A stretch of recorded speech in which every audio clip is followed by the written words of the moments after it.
यदा यदा ग्लानिर्भवति भारत यदा यदा हि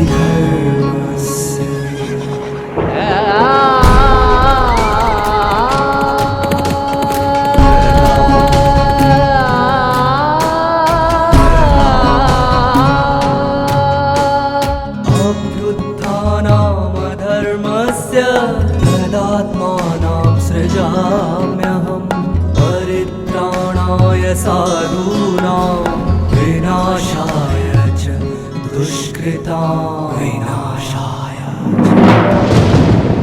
धर्म संस्थापनार्थाय संभवामि युगे युगे युगे युगे युगे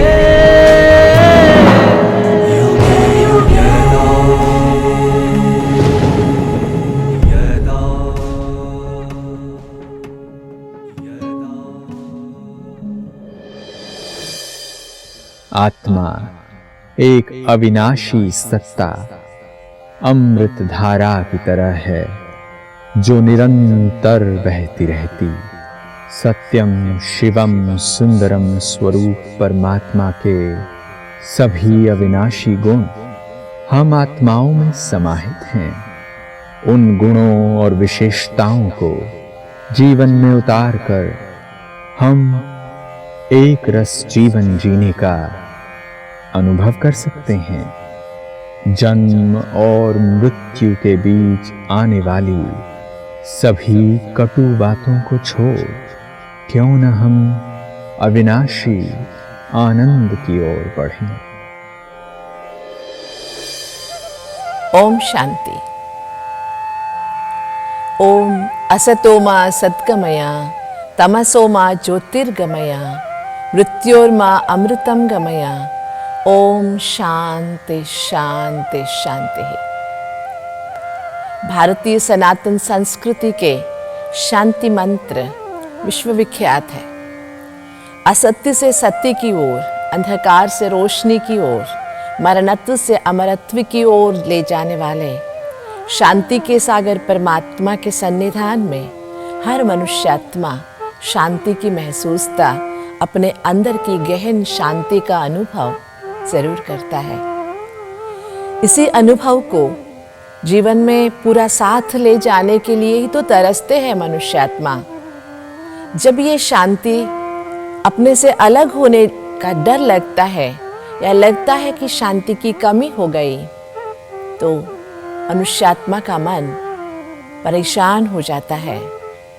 अर्जुन जैसे इंसानों को जीवन की सही रास्ते पे अपने अंतर की पहचान कराते हुए आगे जाने वाली अद्भुत एक मार्गदर्शिका श्रीमद् भगवद गीता ज्ञान स्वयं ज्ञान सागर भगवान विश्व कल्याणकारी ने तीनों कालों में हर मनुष्यात्मा के आत्मकल्याण के अर्थ उच्चारण किए हैं।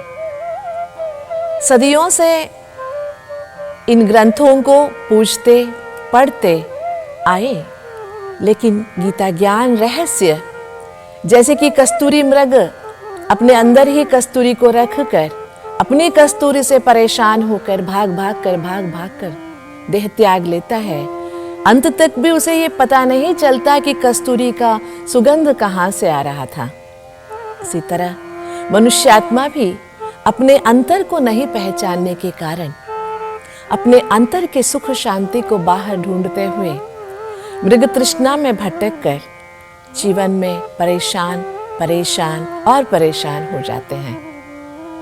लेकिन पुनः हम याद दिला दे अपने आप को कि हम भारत वालों का सौभाग्य है, विश्व नियंता भगवान भारत को स्वर्ग बनाने के एक उद्देश्य को लेकर मनुष्यात्माओं को देवात्मा बनाने के लिए, मनुष्यात्मा के अंदर की आसुरी संपदा को मिटाकर मनुष्यात्मा को दैवी संपदा से भरपूर करने के लिए, मन की विवशता से मनुष्यात्मा को मुक्त कर नष्ट मोहा बनाने के लिए गीता ज्ञान का उच्चारण किया।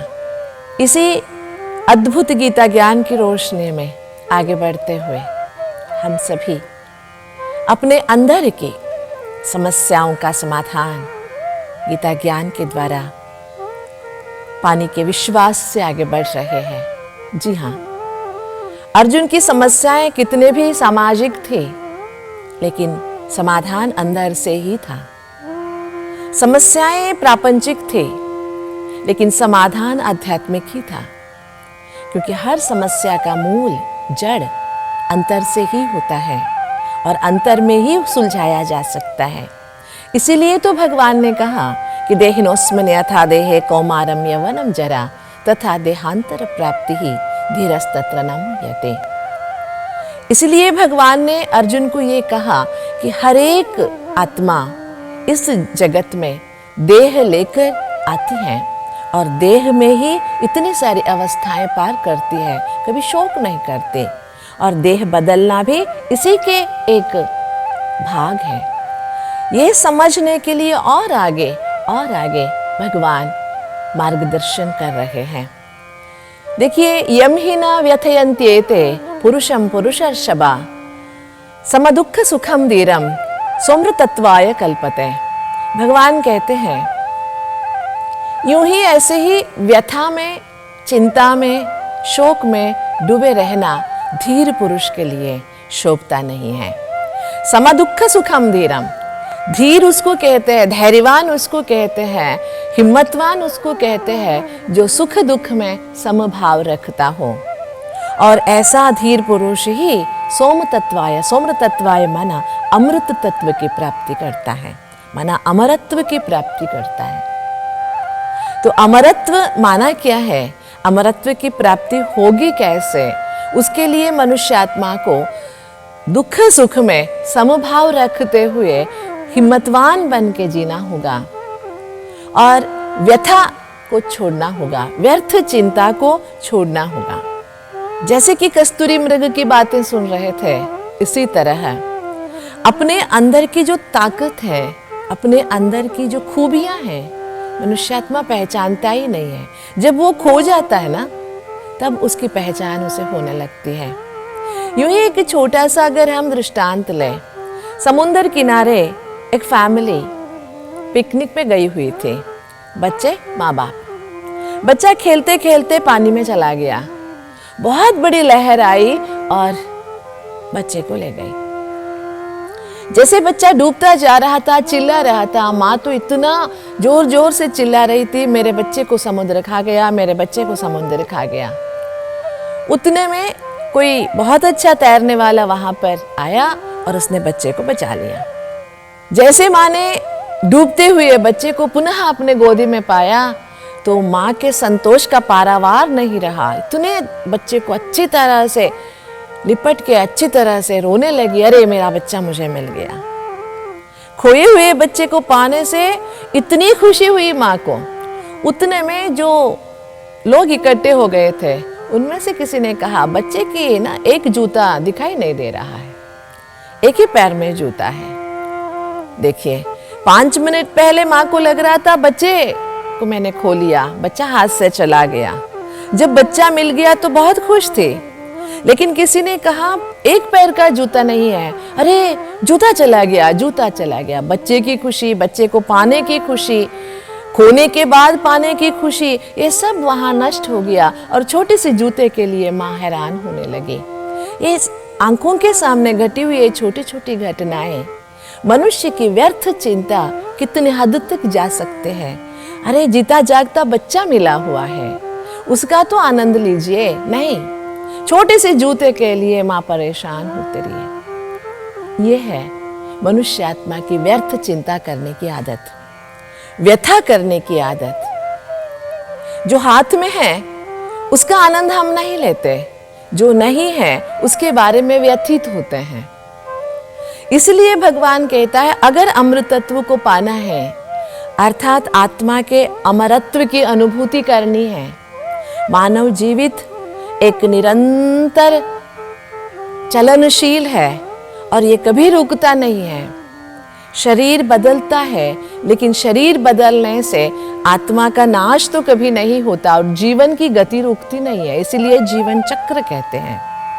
लेकिन मनुष्य आत्मा अपने अंतर के भाव स्वभाव के वशीभूत होकर अमृतत्व को भूल जाता है।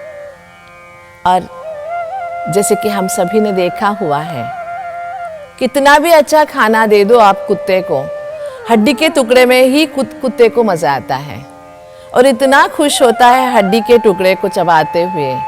आप सभी को पता है उस हड्डी के टुकड़े में कुछ होता नहीं है। जैसे कुत्ता चबाता है ना अपने जबड़े से, उसके जबड़े से ही खून निकलते हैं। गरम गरम खून, अपने ही खून चबाते हुए कुत्ता मजा लेता है। ये हालत कई बार मनुष्य आत्माओं की भी हो जाती है। छोटे छोटे विषयों को लेकर जिंदगी की बहुत बड़े सुख से मनुष्य यूं ही दूर रह जाता है। सच्चिदानंद की खोज में मस्त होने वाला मनुष्य सत को भी खो लेता, चित्त को भी खो लेता, आनंद तो नजर आता ही नहीं है। उसके बदले भौतिक सुखों में चैन ढूंढने का, आनंद ढूंढने का, शांति ढूंढने का प्रयास करता है। इसीलिए तो भगवान बार बार कहते हैं कि सुख दुख समम धीरम, दुख और सुख में समभाव रख के चलो। लेकिन ये होगा कैसे? अगर हमारे सामने उद्देश्य है तो होगा। वो उद्देश्य भगवान ने बताया, सोमृतत्वाय कल्पते। जिंदगी में कहते हैं इसका योग नहीं है। कई बार योग होते हुए योग्यता नहीं होती है। योग्यता नहीं है तो योग होते हुए भी कुछ हम कर नहीं सकेंगे। समझो आपको भगवान की अशरीर वाणी छपी हुई मिल गई, लेकिन आप अनपढ़ हैं। आपको योग तो मिल गया, भगवान की वाणी आपके हाथ लग गई है, वरदान मिल गई है आपको। उसमें क्या लिखा है उसको पढ़ने की योग्यता भी तो चाहिए। अगर योग्यता नहीं है, किसी से पढ़वाए तो सही अपनी योग को आगे बढ़ाने के लिए। मतलब क्या है कि उद्देश्य स्पष्ट हो हमारा। हम अपने अंदर की व्यथा में ही इतना डूबे नहीं रहे कि हमने अपने आप को पहचानना ही हम भूल गए। इसलिए भगवान बार बार याद दिलाते हैं कि व्यथा छोड़ दो, दुख और सुख में समभाव रखो। लेकिन वो तब होगा कि हमारे सामने स्पष्टता हो। उस स्पष्टता को अपनाने के लिए माना मुझे क्या चाहिए और मैं, देखिए, चाहिए एक बात अलग है और मुझे क्या ज़रूरत है। इसलिए किसी ने कहा है नीड और ग्रीड में इतना अंतर बहुत है कि आप अपने नीड्स को पूरा कर सकते हो, ग्रीड्स को कभी फुलफिल नहीं कर सकते हो। यही हमारी बात हो जाती है। इसी के कारण हम हिम्मत हार जाते हैं और हम सोचते हैं सुख की घड़ियों की याद मनुष्य आत्माओं को कम आती है, दुख की घड़ियों को ही याद करते रहते, उसी याद में हम खोए रहते हैं। और कब भी आप यूं ही अकेले बैठे रहेंगे तो आप पास्ट में, बीते हुए कल में स्विच ऑन हो जाएंगे। उस बीते हुए कल में अच्छाई से ज्यादा जो आपके दुख के क्षण मिले थे उसी को आप याद करते रहेंगे। ये मनुष्य जीवन की आदत हमने बना ली है, जिसके कारण आगे कदम रखने के लिए हम डरते हैं या हर बार कदम आगे बढ़ाते हुए सोचते कहीं गिर न जाए। छोटी छोटी बातों में, परीक्षा के लिए जा रही हूँ कहीं फेल ना हो जाए, टफ क्वेश्चन ना आ जाए, किसी से मिलने जाना है बस मिस ना हो जाए, ट्रेन मिस ना हो जाए।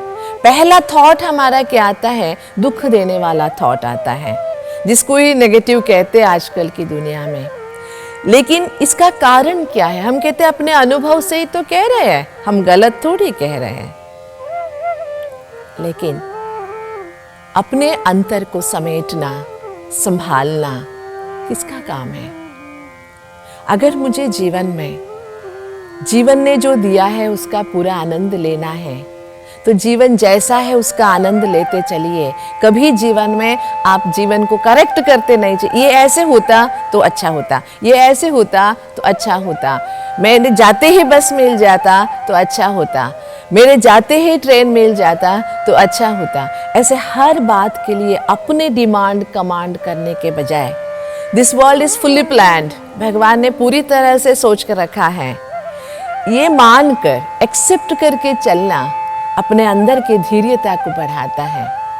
धीर का अर्थ कई स्तर में हम कर सकते, एक तो शक्तिशाली, एक बलवान, एक हिम्मतवान, एक योग्य, एक समर्थ, समय पर हर चीज करने वाला, समत्व भाव रखने वाला, कितने सारे अर्थ हम इसके साथ जोड़ सकते हैं।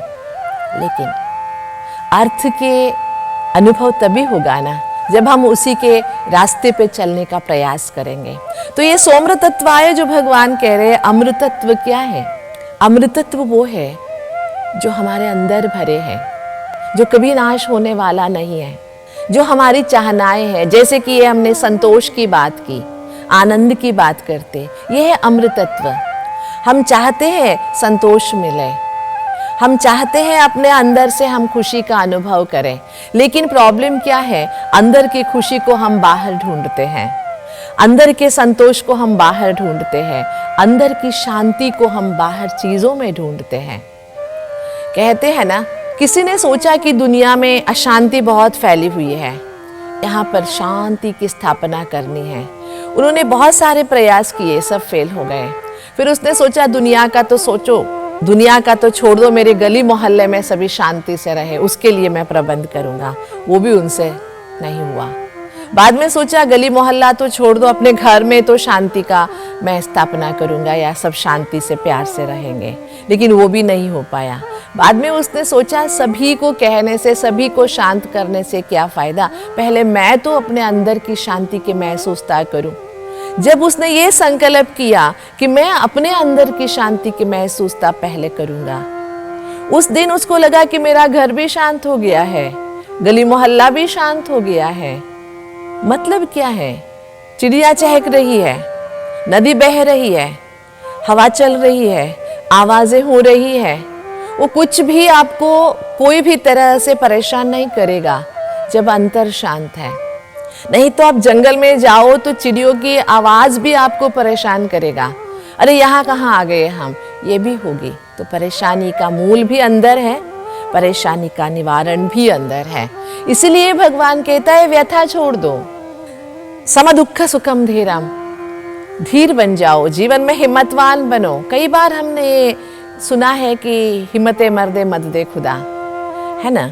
इसीलिए बहुत सुंदर तरह से व्यथा क्यों छोड़नी है कि पिछले श्लोक के लिए थोड़ा सा हम स्विच ऑन करेंगे। देहिनोस्मिन यथा देहे, दूसरा हर समय, भूतकाल में, वर्तमान में, भविष्य में आप भी थे, मैं भी था और सब भी थे। इससे एक बात तो स्पष्ट होता है कि हम सभी इस दुनिया में जो भी मनुष्यात्माएं हैं, राज हो, प्रजा हो, सभी पुनर्जन्म में आते हैं। मतलब इस दुनिया यूं ही चलता रहता है। कई होंगे जो पुनर्जन्म को मानते नहीं होंगे। आगे चलकर गीता ज्ञान के द्वारा स्वयं भगवान इन बातों को और विस्तार रूप से हमें बताएंगे। तो इसका मतलब ये हुआ कि ये तो बहुत स्पष्टता से हमारी समझ में आ गई कि अंतर की अमृतत्व जो है, अंतर की जो अविनाशी तत्व जो है, अंतर की जो अपनत्व जो है, ये यहाँ ही समाप्त होने वाला नहीं है। ये अमृत धारा है, ये यही ऐसे बहता रहता है, हमारे साथ चलता है। तो हमें किसके ऊपर अटेंशन देना है बताइए? जो यही खत्म होने वाला है या साथ चलने वाला? व्यथा यही खत्म होगी और साथ चलेगी अमृतत्व। अगर आप व्यथा को ही जीवन का साथी बनाए रखोगे तो अमृतत्व दब जाएगा, अविनाशी गुण दब जाएंगे, सुख शांति तो यूं ही चली जाएगी। फिर आप व्यथा को ही साथ लेके चलेंगे। जैसे बहती हवा में सुगंध या दुर्गंध ले चलता है साथ में। हम दूसरे अध्याय के ये श्लोक भी देखेंगे। नासतो विद्यते भावो न भावो विद्यते सतः उभयोरपि दृष्टोन्त्व स्तनयो तत्वदर्शविः। माना ना सतो विद्यते भावो न असतो विद्यते भावो। ये जो भाव है, असत्य भाव और सत्य भाव, असत्य भाव कभी होंगे नहीं, सत्य भाव कभी नाश नहीं होते हैं। इसलिए तत्वदर्शी भी जो है, जो तत्व को जानता है, इस तत्व को, जो समदर्शी है, तत्वदर्शी है, ज्ञानी है, पंडित है, समझदार है, दोनों में वो विचलित नहीं होता है। उभयोर, दोनों में, असत्य भाव हो या सत्य भाव हो। जैसे कि पहले भी हमने सुना कि शीत उष्ण ये भाव जो है ये शाश्वत नहीं है, परिवर्तनशील है। इसी तरह मनुष्य आत्मा असत्य कभी नहीं हो सकता है, और जो सत्य दिखाई दे रहा है, जैसे कि कोई मुझे डांट रहा है, लग रहा है कि मुझे ये मेरे साथ ऐसे ही व्यवहार करेगा, लेकिन वो जिंदगी भर डांटते नहीं रहेगा, ये असत्य भाव है, टेम्पररी है। लेकिन आत्मा विनाशी है, परमात्मा विनाशी है, ये सत्य भाव है। सत्य के बहुत सारे अर्थ हैं। सत्य माना जो असत्य नहीं है, सत्य वो है जो सुंदर है, सत्य वो है जो नित्य है, सत्य वो है जो चित्त है, चैतन्य है। इसलिए भगवान क्या कहते हैं, जो है न असतो विद्यते भावो न भावो विद्यते सतः, जो दिखाई दे रहा है उसमें सत्य असत्य की पहचान जरूर कर लीजिएगा। यहाँ पर एक छोटा सा विवरण लेना बहुत जरूरी है। हमारे सामने बहुत सारे प्रश्न हैं, ये क्यों हो रहा है, इसके साथ ऐसे क्यों हुआ, इसने ऐसे क्यों किया, हजारों प्रश्न हैं हमारे मन में। इन सारे प्रश्नों का जवाब हमें नहीं मिल रहा है। जब तक ये प्रश्नों का जवाब नहीं मिलता है तो हम अंदर से समाधानित नहीं होते हैं। तो क्या मनुष्य जीवन में जितने भी मन में सवाल उठते हैं सबके जवाब मिल जाते हैं? नहीं। जरूर याद रखेंगे हम, जीवन हाथी जैसे और हमारी समझ चींटी जैसी। चींटी हाथी को पूर्ण प्रमाण से देख नहीं सकेगी,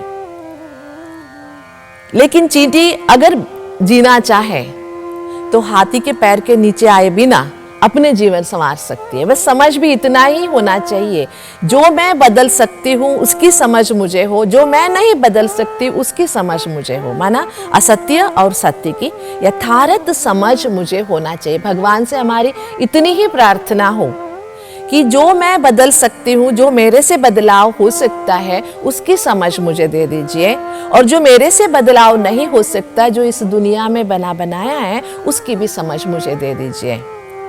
इतना समझने के बाद हमारे मन में बहुत सारे प्रश्न उठेंगे भी नहीं। मन जैसे कि बहुत सुंदर शांत निर्मल पानी जैसे हो जाएगा। यही तो मुख्य है, असत्य और सत्य के पहचान लेना, असत्य को अच्छी तरह से सत्य की कंपैरिजन में जान लेना और सत्य को अपनाना। तो जीवन की सच्चाई क्या है, अच्छाई क्या है, इसको पहचान कर असत्य भाव के पीछे भागने से, सत्य भाव के पीछे रहने से क्या अंतर होगा अनुभव में, इसको जान लेना। इसके लिए फिर हम गीता की रोशनी में, गीता ज्ञान के मार्गदर्शन में बने रहेंगे और अपने को गीता माता के मार्गदर्शन में सुरक्षित महसूस करेंगे। ओम शांति। दर्शकों, जिस प्रकार उड़ते हुए विमान को और पानी में चलते हुए जहाज को अपनी मंजिल पर पहुंचने के लिए एक दिशा यंत्र की आवश्यकता होती है, उसी प्रकार मानव जीवन को सफल बनाने के लिए आध्यात्मिक प्रकाश की जरूरत होती है। इसी विषय में गीता में कहा गया है कि यह वह सत्य प्रकाश है और अमृत है जो हर व्यक्ति के अंदर ही होता है, और उसकी पहचान करना ही आध्यात्मिकता का पहला पाठ है। आध्यात्मिकता की ओर बढ़ते कदम मनुष्य को धैर्यवान और हिम्मतवान बनाते हैं, सुख दुख एक समान जीना सिखाते हैं, जिससे जीवन की घोर समस्या का वह सहज समाधान निकाल सके। समस्याओं का चिंतन व्यक्ति को व्यर्थ विचारों के अंधकार में धकेल देता है, जहां वह अपने आप को असहाय महसूस करता है और निर्बल समझ मायूस हो जाता है। अपनी आंतरिक शक्तियों को भूल हिरण की भांति कस्तूरी की तलाश में जंगल जंगल भटकता रहता है। अपने आप को पहचानना और अपनी सोई हुई शक्ति को जागृत करना ही सही मायने में मनुष्य जीवन की सार्थकता है। तो आज से हम अपने आप को निर्बल ना समझे और न असहाय। ओम शांति।